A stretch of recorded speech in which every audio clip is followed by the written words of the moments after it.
Bu gün imamını tanıyan kəs yaxşı mömindir. Bu gün imamından xəbərdar olan kəs həyatın nəbzini tutub, qoy belə deyim, dindarlığın nəbzini o adam tutub.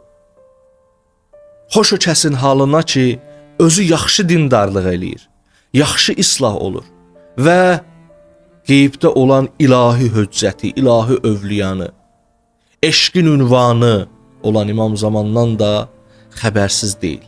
Gecəsi gündüzü onu düşünmək, onun ürəyini razı salmaq, onun rizayətini axtarmaq, onun tez gəlməsi üçün zəmin hazırlamaqdır. İndi o zəminin də müxtəlif istiqamətləri var da. Biri budur ki, başqalarına tanıtdırsın və çoxlu məsələlər.